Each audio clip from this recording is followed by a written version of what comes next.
Good to go, Ashley? Yes, sir. Good morning, everyone, and welcome to the 19th edition of e-Dialogue series organized by All India Institute of Local Self-Government, United Cities Local Government Asia Pacific, and Urban Update magazine. Today, we all are aware that COVID-19 has thrown our life out of gear. In few months, the COVID pandemic has disrupted our lives. We have not seen anything like this in last many decades. It has brought many changes in the way we go about our daily lives, including our commuting and transport choices. Our topic of discussion today is changing transit preferences from public to private. What is the way forward? What people are thinking? Why, when we see that Delhi Metro has started their operation last month, but we see that the number of people traveling in metro and public transport services, including DTC, the numbers are less. That is also because they have restricted number of passengers traveling in bus or in a metro coach. But there is also hesitation in people. They are preferring, because we all know there are two kind of users. One users, they are choice users, and there are other users who can afford private transports. So there are many cities already responding to this need of people. Those are changing their transport choices. Beijing launched new on-demand shuttle bus lines with carefully controlled occupancies in addition to fixed route services, especially to help essential workers commute. In many cities across America, including Detroit, bike sharing programs are free. So there are many transport agencies around the world. They are using innovative technologies, innovative tools to encourage people. They still use public transport. There are sanitizing robots in many places in Europe, in China, in different countries. There are smart tunnels. So there are digitization of ticketing services. So there are many initiatives that transport agencies have taken. But still, if we look at the numbers, I will just go through some numbers and then we will start with, according to the Move It Public Transit Index, passenger traffic in public transport in last after this pandemic started decreased, especially in April. If you see that in Israel it was reduced 92.1%, in Rome by 89.2%, in Madrid by 88.1%, in New York by 74.8%. These are the cities where public transport was running even this pandemic started.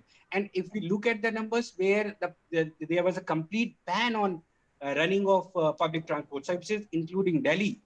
So there was a drastic decline in number of people using public transport, even when it was running. So we look at the captive users and the choice users. So there is a difference. If people are able to, even today, when I'm going to my office, I'm interacting with my colleagues and discussing this issue of choosing public transport over private transport. So they are still hesitant because they feel that this contagion is spread very fast in closed spaces and poor ventilation, where there is a poor ventilation. So still people are hesitant. So but this gives us very good opportunity to transport agencies, our policymakers, so to revive our public transport system in a way that is sustainable, because we have been making efforts in all Indian cities that public transport should be, people should choose public transport over private transport, should reduce congestion, reduce pollution, and provide them with the sustainable transport options. We are also looking at how many cities around the world, in Europe, in America, and in India, also trying to improve their non-motorized transport, including cycling, pedestrian paths, and how they are going about it. So we will be discussing all these issues in our webinar. So first of all, I would like to introduce our speakers, our illustrious panel today, who has joined us. Uh, we are joined by Professor Geetam Tiwari. She is a professor in IIT Delhi. She has been very vocal about how to improve our public transport system and make it sustainable. And she has about 25 years of professional experience in the areas of transport planning and traffic engineering in India, USA, Bangladesh, and African countries. She has been involved in interdisciplinary research, including traffic safety, public transport system, since 1997 as member of Transportation Research and Injury Prevention Program at IIT Delhi. She also has extensive research experience in detailing with transportation issues of special relevance to low-income countries. These includes development of systems and designs that would make transportation efficient, safer, and less polluting, with a special focus on vulnerable road users and commuters. Welcome, ma'am. Welcome, ma'am, to this webinar. Thank you. We are also joined by Dr. R.S. Minhas, Deputy Chief General Manager, Delhi Transport Corporation. Dr. Ravinder Singh Minhas has an experience of about 33 years in planning, operation, and management of urban transport in Delhi. And presently, he is working with Delhi Transport Corporation, holding the position of Deputy Chief General Manager, Traffic and Public Relations. He has ground level experience and over 1.5 years of operationalizing and monitoring the first BRT corridor in Delhi. He also worked on deputation to DMITS Limited, a joint venture of Government of NCT of Delhi and IDFC Limited as Assistant General Manager. Welcome, Dr. Minhas, to this webinar. Welcome, sir. Thank you very much. We will also be joined by Dr. Sevaram. He will be joining in 10 minutes. Dr. Sevaram, he is Professor of Department of Transport Planning, School of Planning and Architecture, Delhi. Dr. Ram has experience of more than 27 years. Before coming to School of Planning and Architecture, he worked for Navi Mumbai in the early 90s. He has been actively involved in formulation of several IRC codes. To his credit, he has several international and national research publication and presentation. He had been actively involved in several projects of national importance. He was one of the member of International Draft Committee of formulation of combined resolution of United Nations Center for Regional Development. Dr. Ram was thematic leader on transport sector for National Steering Committee for Habitat Sector in Technology Need Assessment Project of TIFAC. He has been involved in several committees of Government of India like MOUD, MORTH, MOE of PTC, and Dr. Ram was a key researcher to study the impact of different transport system management, including odd even strategy. So we will be joined by Dr. Sevaram in a while.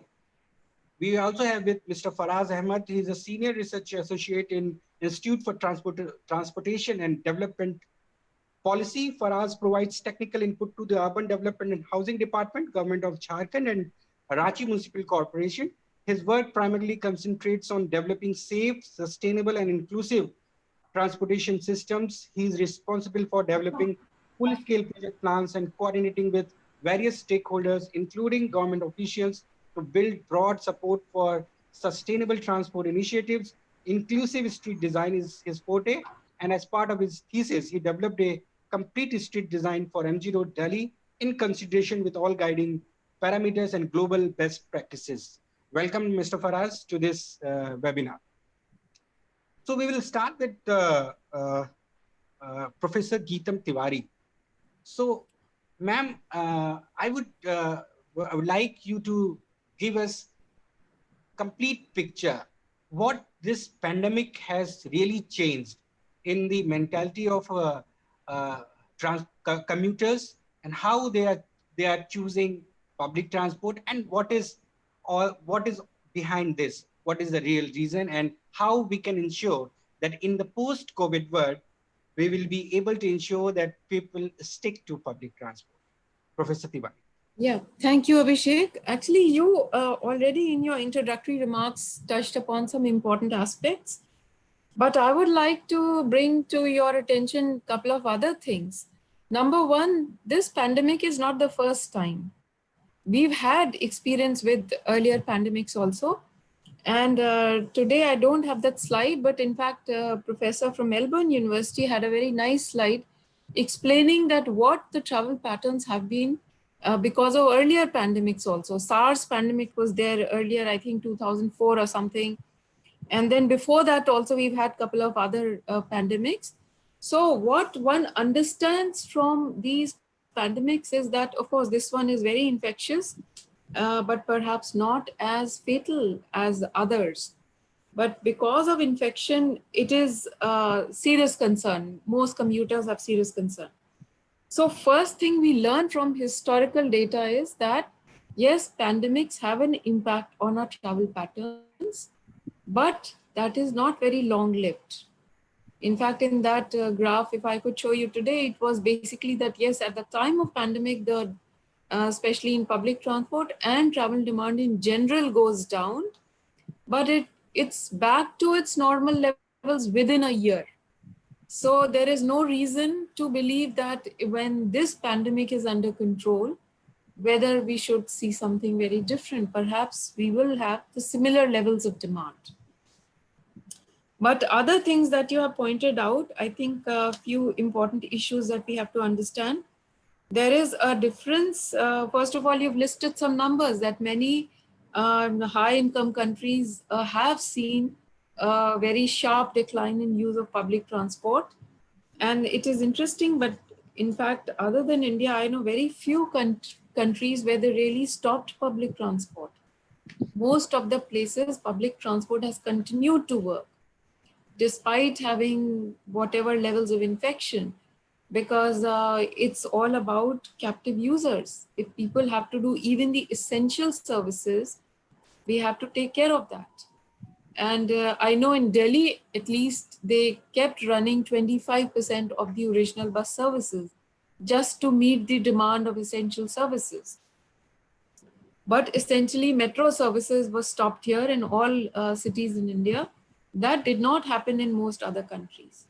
So public transport continued, maybe with a little bit of less services, but at the same time with a lot of other precautions. Sanitization, avoiding overcrowding, and a lot of other restrictions. Now coming to the third point, we all understand that travel is a derived demand. People are not traveling for the sake of traveling. People are traveling because they have to go to different places for different purposes. So in this current pandemic, if we have had a very severe restrictions on employment, most offices have been were advised to close down in our earlier phases, and people were advised to work from home. That is for formal sector. And we saw complete loss of employment in informal sector. Factories were shut down, all this informal sector jobs in construction industry, etc., completely stopped. So when you stop the demand, then obviously you're having an impact on people traveling. And a lot of people, low-income people, were traveling by buses or walking and bicycling. All that was affected. Even for captive users, if your services are curtailed, obviously the travel patterns are affected. So the effect is coming from two aspects. One, because of curtailment of services, and more importantly, services were also curtailed because it was known that the jobs are not there. There is no purpose for people to travel to work because the work has been suspended for some time. So that was the other major impact. Now, as we have seen in all our cities, as we are unlocking the system and more people are coming back to jobs, it is still not 100%. So in formal sector now they are the choice users mostly. And even in metro, we have mostly the formal sector people, because we know that metro in India is at present too expensive for informal sector people to use. So in formal sector, now you can see what's happened, that still the advice is for many people to work from home. So that earlier level demand is not there. So we have started metro services, but the demand is not there. So we don't see that kind of crowds. And in a way, it's good also because we don't want overcrowding at this point. But this is not to say that this will continue for a very long periods. In my understanding, as the jobs start opening and more people start actually commuting, there is a need to commute to workplaces, we will pick up the demand. So that's one important thing we have to understand. And similarly for bus ridership also. Right now, we already have restrictions. We are not able to carry, we are advised, bus drivers are advised not to have more than 20 people in a bus. But already you can see around bus stops in Delhi what's happening. Lot of people keep waiting. And actually there is a demand to have more buses in the system. I think this is a good opportunity that we should introduce more buses, because if we are able to get this better level of service, not overcrowded buses in non-pandemic times also, probably we will have much more demand for buses also. And actually, my last point is this only. You mentioned that our cities are trying very hard to improve public transport and non-motorized transport, but all my data shows that is not true. We actually have not had any serious efforts in last few years to either increase number of buses or to improve quality of buses or to improve operation of buses. And not just buses, but look at infrastructure. Have we done anything special for buses, bus commuters, which includes people walking and bicycling? So I think that is a major, huge gap. It is staring at our face that despite making all the right policy statements, but on ground, none of these things have been implemented. And even in next few years, actually, I don't see that happening, because I remember seeing one statement from Niti Aayog that since car ownership is increasing, we have to plan for more car trips. So that I think is really worrying, because we have a lot of contradictions now. At one point, we are saying we want to increase public transport for all the right reasons, climate change, local pollution, etc. But we are not moving in that direction. So I can stop here and maybe let's hear from other panelists. Thank you. Thank you, ma'am. I have some question for you. Maybe in the second round, I will ask you. But we will move to Dr. R.S. Minhas now. So, ma'am Professor Tiwari has already spoken about how this pattern is changing, and she is very hopeful that the situation will change when this restriction is over. So the ridership will be back on track. So, but my one question to you is, we have seen that many the bus and car operators, especially those are running Ola and taxi services, they have reported last month that when there was lockdown, they lost almost 65,000 crores. This, especially the private players. So this Bus and Car Operators Confederation of India, BOCI, they said. So, but this DTC that was already running in losses. Yesterday, I was listening to reading one news item where they said we are not concerned about the losses right now. We are providing services to people, and we are trying to ensure that everyone who needs to go from one place to another, he's provided this bus service or. So my question is to you, that how do you see this situation panning out? See, the problem of demand and supply have always remained, and this operation after pandemic has added more into it. So with the similar of number of buses, earlier we used to cater about 25 to 30 lakh people daily. Now, with the restrictions of this after COVID-19, this has come down to 6 to 7 lakhs. So you can see there is a drastic, improvement in the passengers we were carrying. So anyhow, as Professor Tiwari has said, it is a time gap arrangement, but it will improve, because without public transport, it is very difficult to cope up with the situation, normal situation which will come up in a years or 2 years, when the normal, operations of every company will start. So we need to we need to improve our buses, we need to improve our services, we need to do all outright efforts to give best service to the commuters, right? So demand and supply, as I have already told you earlier, we used to take 30 lakhs people per day. with similar number of about 5,000 buses. And now we are catering only 7 lakh people. Yes, people are standing there on the bus stand, bus queue shelters waiting for the buses. See, the requirement of buses is there. But we do have the restriction to cope up with that situation. So with the passage of time, again, we have to improve the buses. We have to take the number of buses. We are already having lack of buses. In 2010, there was requirement of about 11,000 buses for the city of Delhi, in addition to the other modes of transport which are available for the public. And as on date, according to me, there is need of 16,000 buses. As against that, DTC is operating about 4,000 buses, and about 3,000 buses are being operated by these DIMS under Transport Department. So there is great variation between the demand and supply. Demand is very high and supply is very less. So first of all, we have to match these two things, demand and supply. So with this, during this pandemic, we are in the process of procurement of buses. But I won't think it is immediately possible to go to 16,000 buses, but gradually it will increase and will come up to this stage that the service level will be best as it is being provided by the other modes of transport in Delhi. Sir, you also have some presentation to show to our audience? Yes, I have given presentation. Please go ahead. Okay.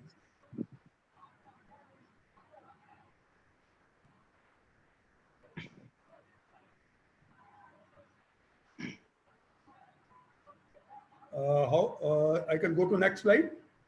Ashley, please help. Okay, thank you. See, you can see that public transport has been globally affected by this pandemic. You can see the situation all around the globe. In Russia, after lockdown, 40% services were offered in addition to 100, but the passenger ridership has gone down by 85%.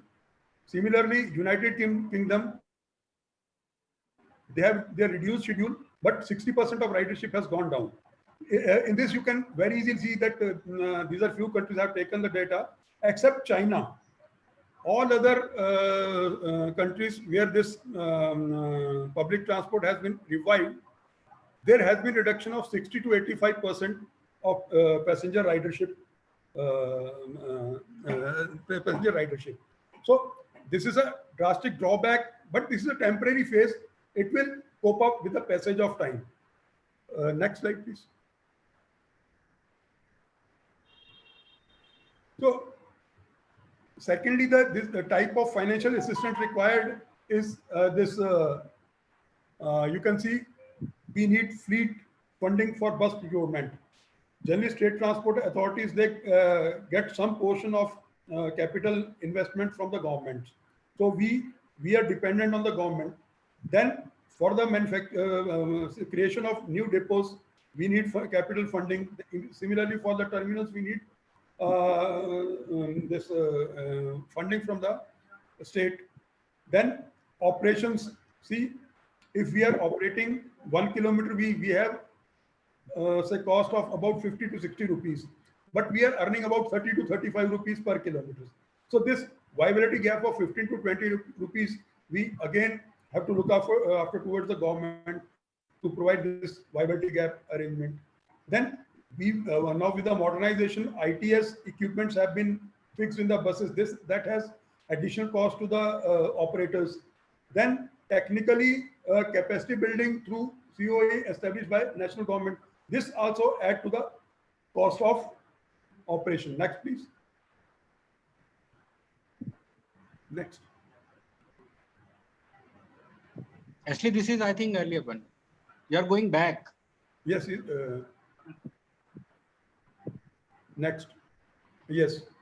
Now you can see the cost assessment for the future requirement. If we want to procure, say, for next 5 years, there is forecasting of 2,46,393 buses. So keeping in view the new depots, we need 2,464 depots, then 1,232 terminals, then operated kilometers is about, if it is 3,650, then viability gap arrangement also to be needed. So for keeping in view all these things, we need 23369 crores of rupees for this infrastructure from the government, which is a very huge amount. But because this is for the public, this has to be invested by the government on this thing. Because see, fares are being fixed by the government, not by the corporations. So whenever we send a proposal for, say, renewal of the fares, we send two types of proposal to the government.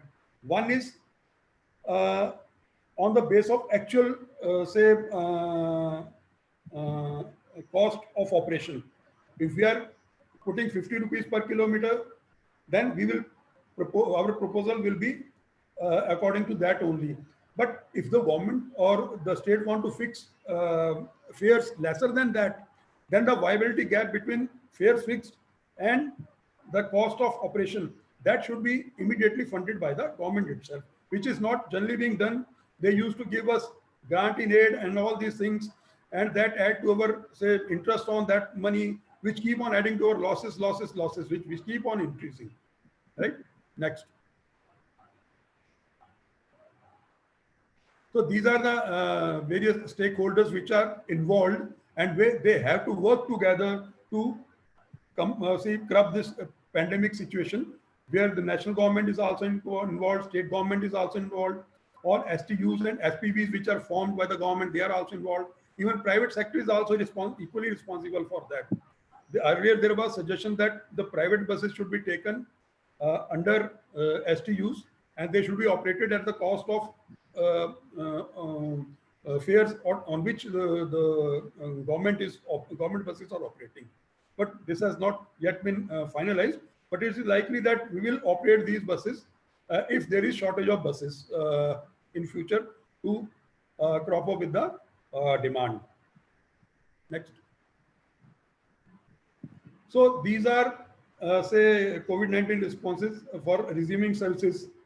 We need certified buses now. Whenever we send a bus from the depot, it is sanitized very properly in the depot itself, then it is put on road. Then on each side of the origin and destination, both sides we have provision of sanitizing buses. Once the bus starts from origin, it goes to destination. At destination, again, it is being sanitized. So this thing adds to the cost itself. Then with the social distancing, we have to almost keep, no standing is allowed, and alternate seat we allow the people to sit. So that is between 17 to 20 passengers we allow. So this has also reduced our say ridership. Then there is urgent requirement that tax relaxation and funding support from for the STUs. See, there has been many provision for the even metro operations in various cities where taxation is waived off. So similar thing can be similarly the taxation can be waived off for the STUs too, because they are also giving the similar services to the public.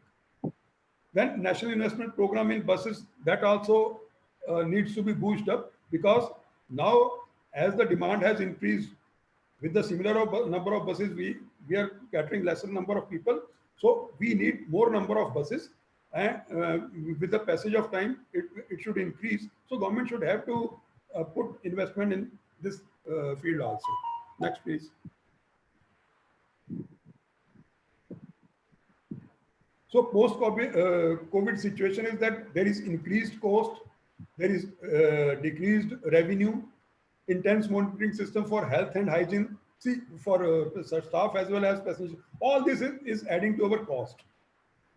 Then now we are operating AC buses also, but there is restriction that it should be at certain temperature. It should not be, say, at 23 as earlier, it should be at 26 degrees centigrade. So now we are operating AC buses. Earlier, AC buses were not allowed. So there is a fare box collection has decreased. Then buses would have to run more at constant shorter to maintain desired level. Nearly 50% of manpower is sitting idle, but as per law and acts, we have to make them the payment. This is also adding to our losses. Then cost of disinfection, certainly it is also adding to the cost. Operation and maintenance cost have increased. So I have already, all the stakeholders have to look after and make such a situation that we should be taken out of this situation. Otherwise, as today's topic is, it is likely that people, they are very captive. There are large number of alternatives available to them. They may switch over to scooters. They may switch over to say their private cars. They clandestine operation will start, and if these things will crop up, it is very difficult to control this situation. Next, please. There are several measures taken to continue with the public transport. For staff, we are providing gloves, masks, hand sanitizing product, etc. Then regular deep cleaning and disinfection of the buses, making disinfectant dispensers available for the workers and passengers. Then limiting staff passenger interaction. We tried that there should be minimum interaction with the staff and the passengers. Similarly, for passengers also, we don't allow the people to enter the bus without mask. Conductor, or we have placed the sanitizer in the buses. So at the time of issuing, if the ticket is issued manually, then conductor that sanitizer is available in the bus. So we are trying for contactless payments also, which has yet not been started, but we are trying for that also. Next, please. Now, towards resuming public transport, see, we have to come back to the same trust as we were we were operating the buses earlier.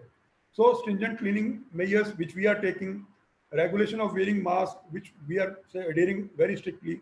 So all the social distancing, all these things are to be kept in mind for operation of buses, and we have to bring these things. We are putting the poster that we are doing all this so that passengers should come back again. Now they are thinking that if they go to the bus or a metro, they may get infected, but that we have to take out from their minds. Then demand management, we have to scatter the demands with the help of authorities. We may keep the school should be at early when the school will start. It should be at the early hours so that their peak hours should be different.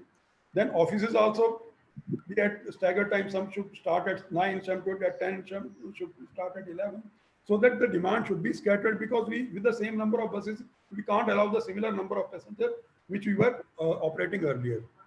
Then public transport workforce, we have to take care of them. We have their temperature measurement we have to take.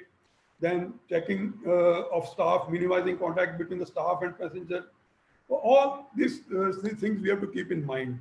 Then supplying, main thing is that supply industry should not be closed. They should be allowed so that we can get the proper ingredient from these engines, all these things from the manufacturers.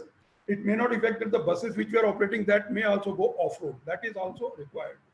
Then financial assistance from the state is also very essential.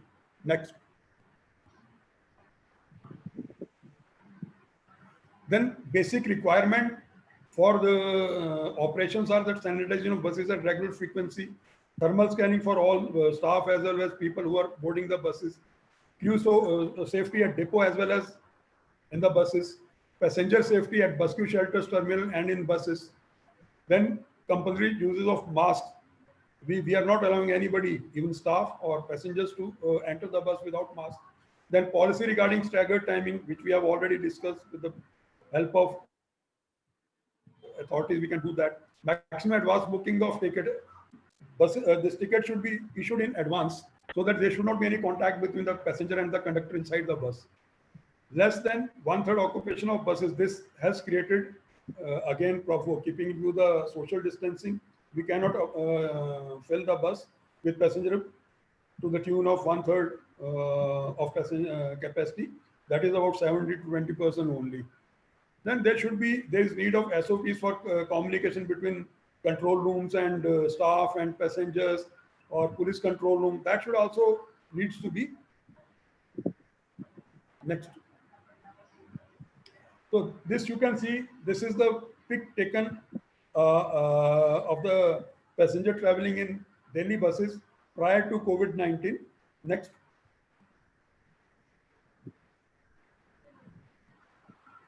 This is the present situation where the people are allowed to sit on alternate seats one seat is kept vacant.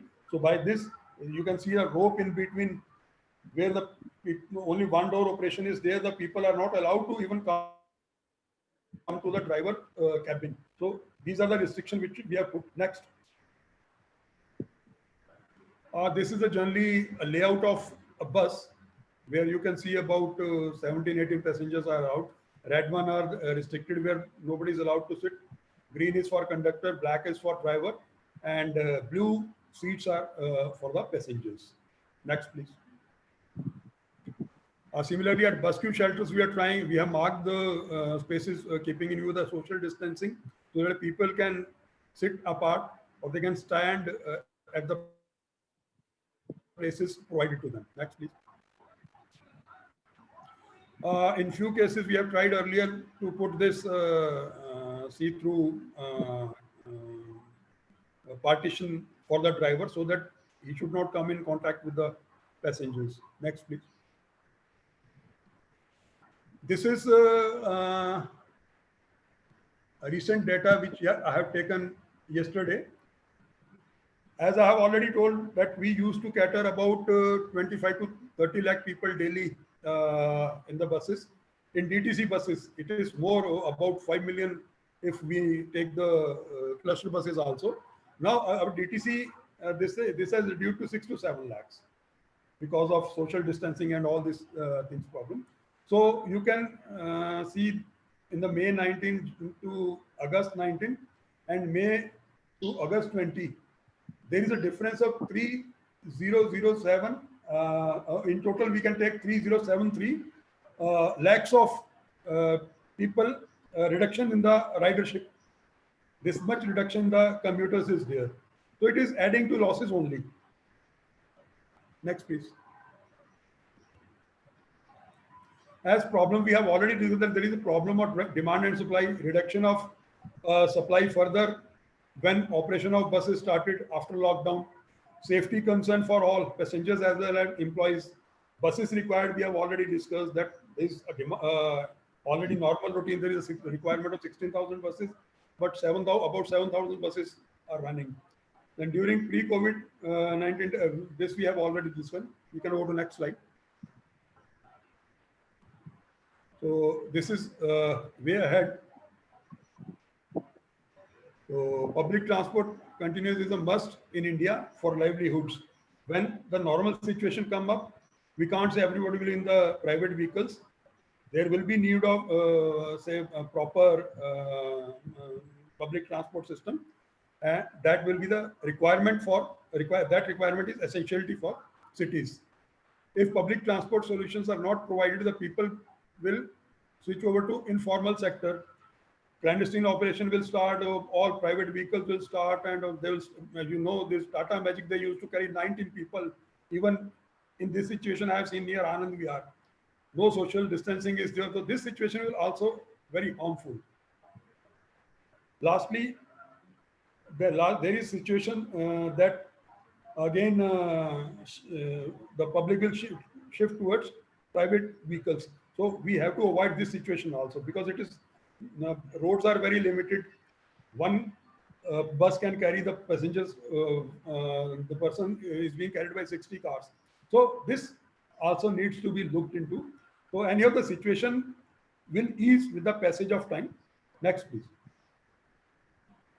So what I have to say is we need buses, more buses, better buses, big buses, midi buses, mini buses, macro buses, buses. Thank you very much. Thank you so much, sir. Thank you so much, Dr. Minhas, for detailing about how Delhi Transport has changed its operation in terms of ensuring safety for its passengers and staff, and what are the challenges it is facing. Thank you for giving us outlook and insight what is happening in DTC and how you are looking at correcting the situation and improving facilities for public. Thank you so much, sir. Thank you. Now we'll move to Dr. Sevaram. Sir, I would like to ask you one question because we have listened to this, our speakers, Professor Tiwari and Dr. Minhas. They have talked about this situation is an opportunity to improve our public transport system. And we have not done enough for improving bus services so that the people in cities start using them. Especially, I will talk about Delhi and Mumbai and other big cities. That there is a gap of like in Delhi, there is a gap of thousands of buses in demand and supply. Similar situation is in every city. And if we go down to tier two cities, the situation is far worse. I will say it is worse because if you see in a city like Lucknow, the Kanpur, Allahabad, or you go to Ranchi or different cities. So the usage of this public transport system is completely, they are dependent on this auto rickshaws, tempos, and all these minivans. So how do you look at this? How this COVID-19 situation is going to impact this public transport system in metropolitan cities and also in tier 2 and tier 3 cities? Dr. Sivaram. Hello. Good afternoon, everybody. And Sir, you're not visible. okay, Just I need to be visible. Okay, fine. One that is start my video. Fine. Am I visible now? Okay, fine. yes, Okay, Abhishek ji, good afternoon to all of the panelists. I really could not listen, Professor Geetam, and I could only listen the last 3-4 slides of, I think, Dr. Minnas. So I do not know what has been discussed, etc. But your questions that has been asked to me. So I will say I'm a student. I did not prepare for that question. Okay. So anyway, joke aside, but we will discuss. You see what COVID has done. A very important thing is that it has brought certain change in our travel characteristics. That is very important. Yes, it may be short term, but the short term habit should not become as a long term. That is where. So it has changed the demand characteristic also. The supply is there or not there. So in long term, certainly this habit should not become as a long term. But I was actually listening to Dr. Minnas, and my apology if he has covered that part earlier.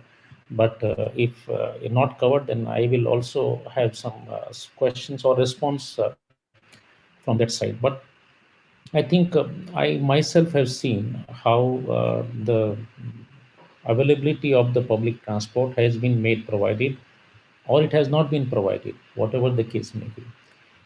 I will not say that because your topic deals to transit. So transit, I think probably you are only concentrating on to the buses, etc. That is also not fair. You have to also cover in the metro, and that is also there along with your the bus also. So what is important thing is that it has, if you look at the characteristics of the user, we did a survey of about 157 samples. That is only a notional, may not be symbolic also, may not be correct also. But one insight that we got from the sample was that the persons who are traveling are actually the long distance traveler. Dr. Minas can throw light on that side later on. The persons who were using for the short trips now are not actually more into the buses, etc. Those who want to travel it here. And the same thing is the metro also, where you have provided so many things, etc. There has been nothing being provided as an access mode to these public transport systems. We take it granted that all those persons who will go to the metro, they will go by walk. That is not reality actually. And the other mode, etc., do not accept Uber, etc., as other person. They ensure. But are there any guidelines by the government to provide the so-called social distancing and other conditions in terms of e-rickshaw? Hardly anything, nil. Auto rickshaw, it may be the self so-called the imposition rule, etc. Nothing, etc. there. So this has created the problem in terms of accessing these trips, etc. That is one big impact that we are having it here. And then the other thing that I have observed myself, because my staff had to go, we were doing some survey in Delhi cantonment area, And I left one of our surveyor there, and he said, "Sir, for last 2 hours I'm standing here. No bus is stopping here." Why the no bus is stopping? Because you see, I would have been very happy, and if he has covered, my apology. But if he has not covered, the point is that is there any dynamic system that you are following it here? You say the bus is having 1/3, the other person will keep on standing. He does not know. So that systems, which is called dynamic operational mechanism, has not been worked out. To those person who wants to travel, am I sure that I will get the bus availability of the bus at that particular stations? I don't have any information. That has really created a lot of problem. Those who are captive users actually of the public transport, they are also getting another thought: should I not, and where should I get it here? So this is creating some problem in terms of the usage of that public transport, even by those who wanted to travel it here. Forget about Sevaram traveling into this, or Dr. Minnas traveling into this. Probably you will not have that scenario coming to that. The other thing is actually, my point is that it's a short term, but if it is short term, or if it's converting into this, we short term, but assuming that for it will continue for 1 year or 2 year, I think they need to have a complete operational mechanism systems. I'm sure they have not prepared on that side, except they have number of buses, etc. The other thing, since accessing the transport is becoming a big problem, can they reroute the buses? Can they reroute the so-called midi buses? That's what I could see the last slide. Can they increase the penetrations, and they make sure it here, the because more changeover into this, more access is the more risk, and that is where the persons are thinking, if I have to go to bus transport, I have to make two trips. One is the my line haul trip, second is my access trips. तो कहीं ना कहीं तो मुझे risk होगा, तो then why should I actually travel it here? So is it possible that penetrations of these routes by other type of buses, etc., can be made into this? Why the person from the outer Delhi is traveling here? Because he has a long distance to travel, he cannot travel by another mode. That is another point is there. The second thing, I think we have to accept the reality. Our working style has totally changed. That also has changed. We are having online mode travel. Education used to be significant, I would say, there used to be significant trips which used to be made by the buses, particularly for the case of education purpose. All schools, colleges, etc., are into the online mode. In the morning, they used to plug lot of vehicles for the education trip for the school that has completely shut down, etc. Then the post, when the school used to get closed, there used to be a lot of travel that has also gone down. So that is another scenario which has, if the schools are going to open, etc., believe me, there will be some improvement will be there again. But again, that is there, whether it in terms of the picking up, etc., is there or not. So this is one scenario. As I told you, that we are changing our, we have changed our working style also, and we are working into the online mode, etc. And unless actually, my point is that let us not look at only the buses, etc. We have to look at who are those who are using the buses.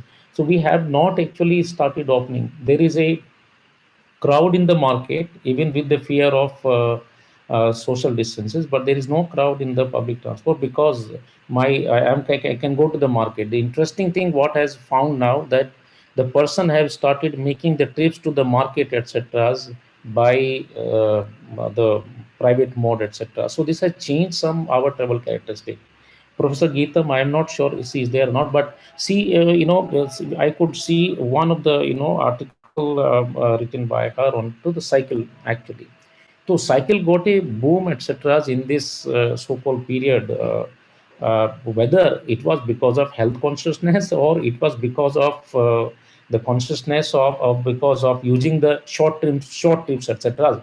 But that actually another point that I got it here. My point is that I'm asking it here: can I travel to the my so-called buses, and I can park my cycle there? Sevaram will go, cycle will not be there tomorrow. That's the problem. We have never designed our things actually. So this was an opportunity probably for the public transport to do this.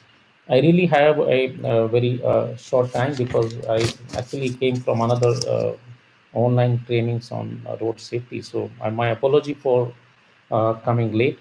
But as I told you, change of travel characteristics and the short-term habit should not convert into the long-term.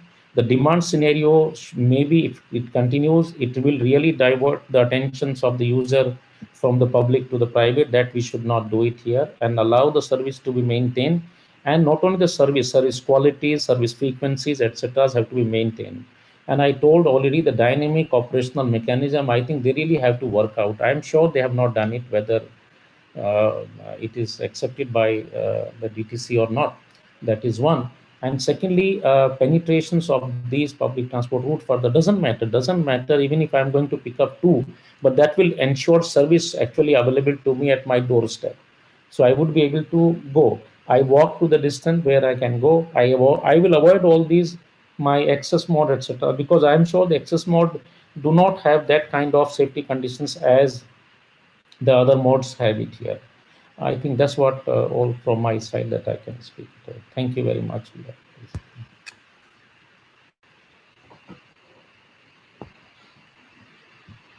No, your sound is not coming, is Hello. it? Yeah, please. Thank you so much, sir. And it is always pleasure to listen to your point of view on transport planning. And so you have suggested a lot of things and how we can improve our operation, this transport operations, and how also we can improve our design part of transport planning. So now we will move to Mr. Faraz Ahmed. You have listened to all the speakers, Mr. Faraz. Now we have listened to how this uh, characteristics or the usage pattern has changed in this COVID-19. And some speakers, especially Professor Tiwari, is very optimistic that situation will come back to normal. And Dr. Minhas has certain concerns, and Dr. Sivaram has provided some solutions also. So I will come to you, and I would like to know from you, from your point of view, how this situation is panning out and how it is going to impact in long run. Sure, thanks, Mr. Abhishek. So I'll share my screen for, I have a presentation on that.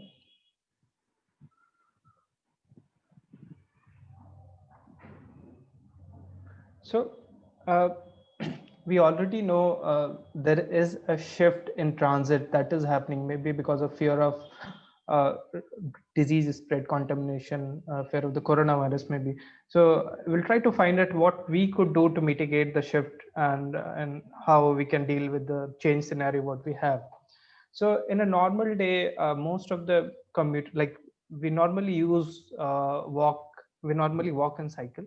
So like almost 70% of our trips are on walking and cycling. So that's an asset we have as and we should cherish it, and we should nurture it to for bettering the infrastructure to get these model share to be more, and rather than increasing the private motor vehicle model share.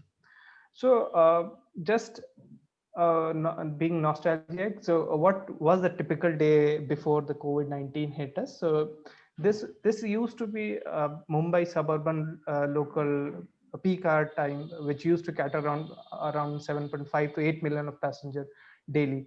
So after the COVID, things have drastically changed. There was a dip in the first 2 weeks of the March itself. There was a reduction 40 to 50% reduction in the ridership in the across the board, and the local suburban, the best buses, and all other shared mode. So to understand how the transit preferences would change in the post-COVID scenario, or maybe in the post-lockdown scenario, ITTP conducted a survey across India in different languages and in different states to assess what is the user preferences. So we were able to get around 3,500 responses, equally among male and female respondent, like 55 to 45% males to female. So there are quite interesting find of the survey I'd like to share with all the panelists and all the attendees. So it was evident the number of public transport share, the paratransit share, and the shared mobility would definitely go down. This was mainly because people were more reluctant in using the services, avoiding the crowded space, and obviously because of the fear of getting an infection and the COVID-19 virus. But also to add to that, so since there is a reduction in shift in public transport, so it has to go somewhere. So a huge portion, I would say some portion of the people said, like 16 to 10 to 16% of the people said they might be using private vehicle more for their work or other trips rather than going back to public transport or public transit altogether. So that was a bit downside to add to that, but I would say it was not as bad as it seemed like. So there were a good things also. So what I think other panelists have also mentioned, like there would be a shift in walking and cycling trips. It is because, like in the second slide I showed around 49% of the people walk and cycle. It is because that our trip lengths are very short. So we can either walk or we can cycle to work, cycle to our work or our education trips and all that. So it was a good thing, and I think we should leverage this. And it's a time for us to do some infrastructural changes, and some investment in this field could nurture this asset what we have. So to understand, is transit actually making our travel unsafe? So Professor Jeffrey E. Harris, who is a professor of economics from MIT, I think he rightly says, it has been transit has been a major disseminator than a principal transmission vehicle. So I would say maybe in our very vulnerable thing, so bad bhala badnaam bura. So we have made transit badnaam, and like it has taken the hit. It might be unsafe for us to use the transit. So Dr. Sevaram was also mentioning that people are open to go to buy groceries. They are open to go to for shopping, but they are fearful of using the public transport. So is it because it has just been branded as a hotspot? So, but the thing is, the case studies do suggest that there has been no actual evidence which which make a link between hotspots, COVID hotspots being due to public transportation in operation. So like for Paris, Madrid, Tokyo, other cities like Hong Kong, Singapore, all of them started their operation sometime in May or June. So like for Paris, so after the operation was started, 150 infection clusters were identified. So the good news is, out of which none of them could be related back to public transport. Similarly for Tokyo and in Japan. So after they initiated their public transport after the restriction, about 57% of the ridership was achieved, and there was no linkages with that either on transmission of diseases. Similarly for Hong Kong as well, like 1,000 cases were registered, but no linkages with transport in that cases. So there are various case studies which suggest it may be our myth, and it could be the thing actually it is public transport are safe to use. So the next slide maybe could help us understand how it could be safe to be in a public transport. So this was the graphics developed by British Medical Journal, which suggests that if we are in a space which is quite well ventilated and are not speaking for the most of the time and wearing masks, the chances of COVID spread is quite low. If you could see that and also for in the buses, what we generally are, we expose ourselves for a very short, maybe 15 minutes, 20 minutes, 30 minutes. That's the duration we expose or we are in the buses. So the exposure time is also less. So the good news is if we take adequate precaution, both from the user perspective and the operator perspective, it could be actually avoided. Means we could actually maybe run at the full strength and full strength of the buses. So if a user do proper sanitization, wear mask, and avoid and altogether avoid traveling when he or she is not well. This could be avoided in a way. So also from operators perspective, like DTC has been doing regular sanitization as mentioned by sir. So, and also keeping the buses well ventilated, like in the case of AC buses, there has to be certain norms that has to be followed. So those could be measures we could take. I would like to tell about the Singapore experience that they have done. So in the first phase, they rolled out on June, I remember as June 1st, where they initiated with 208,000 buses. But in the second phase, they started with 3,500 buses operation of 3,500 buses, and those buses were having antimicrobial coating on the mostly touch points. So those initiatives actually helped regain the trust of public and getting more public using the transit altogether. So that was the thing. It is I tried to establish that public transport could be safe, but there is an actual shift that is happening, and how do we address the shift? That is very concerning, and maybe we need to answer that. So if simply put, I would say a green recovery is the way forward. We are seeing, like Geeta ma'am already mentioned, this could be a very short thing, maybe a year or a two-year thing, but the things would go to normal. I feel maybe this is an opportunity for us, for every one of us, to take advantage of what we have, to propose and invest in public transportation.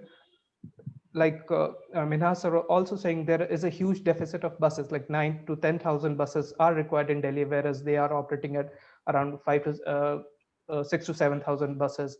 So there is a need for stimulus packages to be given to the STUs by the government.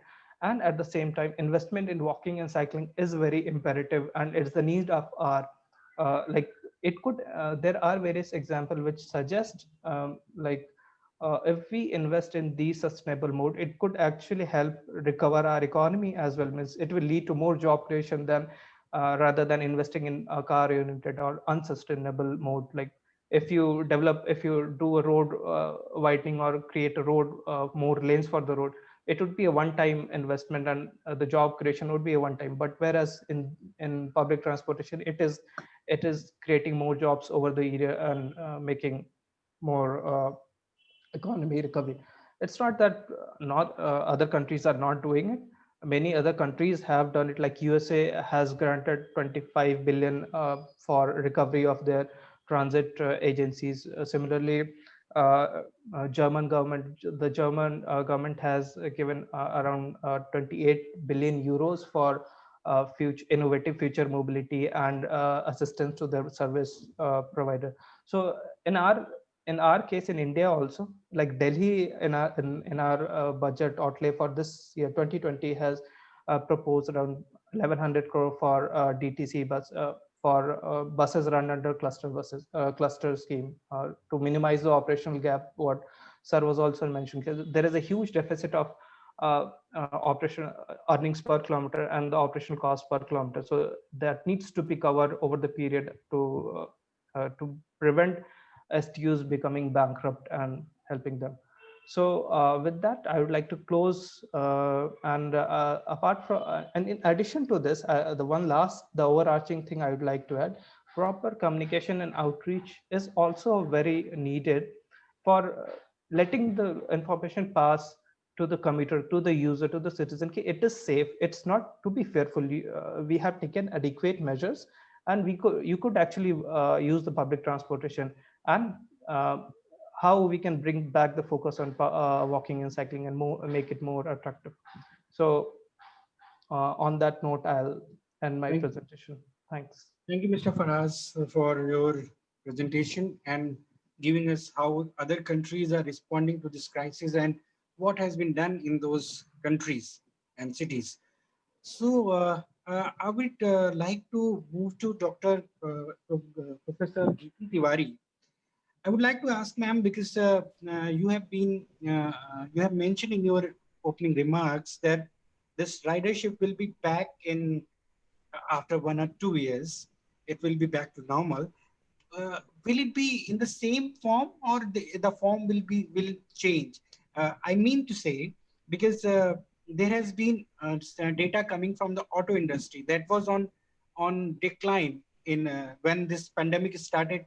It was not doing pretty well, but after this pandemic started, the auto industry has started uh, means reviving. Means the number of vehicles sold month on month or year on year basis, these numbers have improved.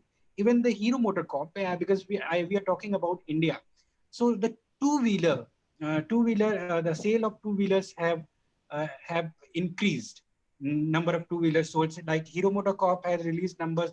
They have said after lockdown was lifted, they have sold 1.5 million two wheelers in that period after lockdown was lifted.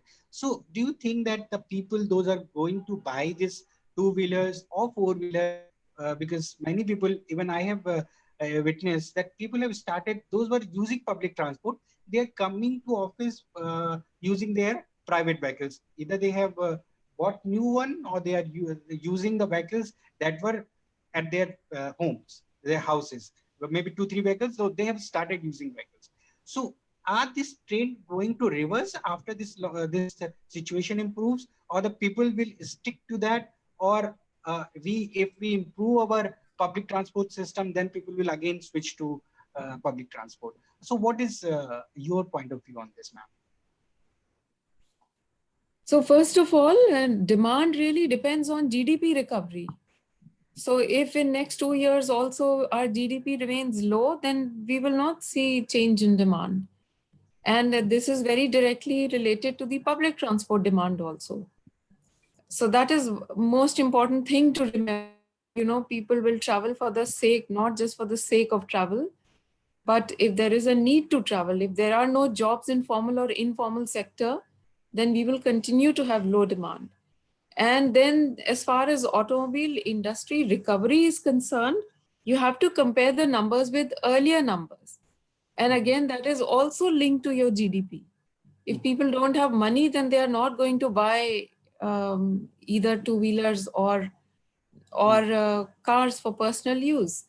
Now, you are saying that from anecdotal experience, you are saying that some people are buying more two-wheelers so that they don't have to use public transport. So even earlier, before pandemic also, we know that people using buses and metros already have access to vehicle. Most people, I think the number I remembered was 60% of the bus users have access to two-wheeler. And for metro, it's even higher. So if before pandemic, they had access to a two-wheeler, but they were using, why were they using it? So here you can see there may be some dent, because now if there is a fear, if we are not able to get rid of the fear in people's mind. And I thought that Mr. Minhas presented really good data on this and lot of good strategies on how to deal with this. And I think the last few slides, he mentioned that how we have to have a national investment program. We have to increase number of buses and improve quality of buses. So not just metro alone. We have to do a lot of investment in buses, which we have not done in last few years.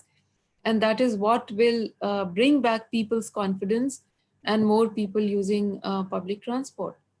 So two important things. It's linked to your GDP. So unless, and in fact, the other way around also, if you don't have a lot of investment in public transport, your GDP is not going to improve. So I think this is the main thing we have to tell, maybe from PM's Care Fund, we should get money for public transport and invest in buses. Sure, and of course, NMT and pedestrians.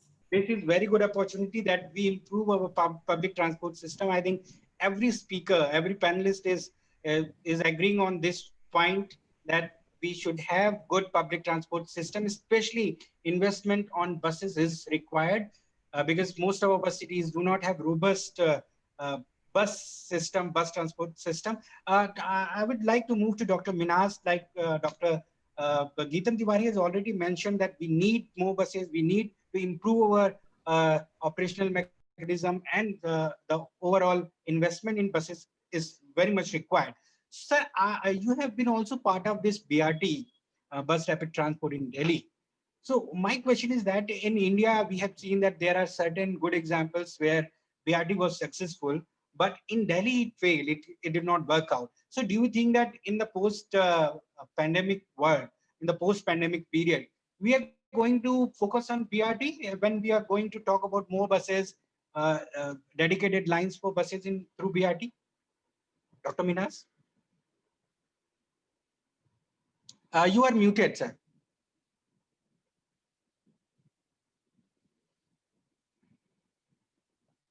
Ashley, please assist. I'm saying that BRT is the basic need of the hour. We require BRTs. We need dedicated tracks for the buses to enhance the speed, so that public can reach. They have faith that they can also, like metro, they can reach in time with the buses too. They will not stuck up in the traffic jams and other things. But the thing is that it should be acceptable to all the stakeholders. What the first BRT corridor was, it has not been accepted by all stakeholders. But you find good examples, like you can see Ahmedabad. It has been keep on increasing. It has started from 45 kilometers, now it is more than 100 kilometers. BRT is there. So basically, what we are going to do is the passengers who are traveling in the buses, they should be given faster access, and that is required. If we want to bring the people to the public transport, we need to give them priority. So BRT was just a prioritization to the buses, which was not accepted by the other stakeholders on the roads. So that is one reason. But we should have dedicated tracks for buses too. Thank you so much, sir. Now I would like to move to Mr. Faraz Ahmad, because we also had one question from Mr. Kumar Dhananjay. He has asked about that Maruti is also giving us that numbers, that the number of cars being sold have increased, and it is going to impact public transport system. It is the similar question I asked to Dr. Tiwari. So Faraz, what do you think? How this is when users are choosing, how it is linked with employment, overall economic growth of the country, and when the situation, especially economic revival happens, when the GDP is at par with the pre-COVID era, so this situation is going to improve, and the people will not permanently shift to this two-wheelers or four-wheelers, because like Professor Tiwari mentioned, they already had access to two-wheelers. Yeah, so to add to that, it is like people are shifting now to private vehicle is because majorly because of the fear of this COVID-19. So as ma'am also mentioned, they had access to their private vehicle, but they were not using it. Why it was? Because of this, the recent situation what has developed. So what I feel, if we do not do some, if we do not take appropriate measures now, like everyone has been saying there is a need for investment in these public transportation, walking and cycling, we would not be able to mitigate the shift that has already happened. Also, to add to that, like I already mentioned, in the, like we should take multi-pronged approach, and public transportation service level improvement and other infrastructure development for promoting walking cycling could be one of it. At the same time, the government should also focus on travel demand management. Like the private motor vehicles should be managed in a way like they deter from using their own vehicle. Instead, they would prefer using public transport for their commute. So we are not saying ownership is an issue. We are saying usage could be reduced means everyone has an aspiration to own a vehicle, own a car, own a bike. So, but let's not go into that. Maybe we should limit the usage, and that way we could reduce the congestion and the traffic issues. But that again, you make especially in the city like Delhi, if you are owning 3-4 vehicles, that the problem of they park in front of exactly. So that's the problem that we face in our yeah. So that's the reason. It is only 5% or 10%. 90% of time that vehicle is standing in exactly. Thank you, Faraz, for your speech, and thank you, Dr. R.S. Minhas, for your wonderful presentation and telling us more about how DTC functions and what is its aspirations in times to come, how it is going to improve, especially in a way they are demanding that the number of buses should increase, and the kind of technology they are using, it should also be increased. Like Dr. Sevaram also mentioned, the one passenger stand for a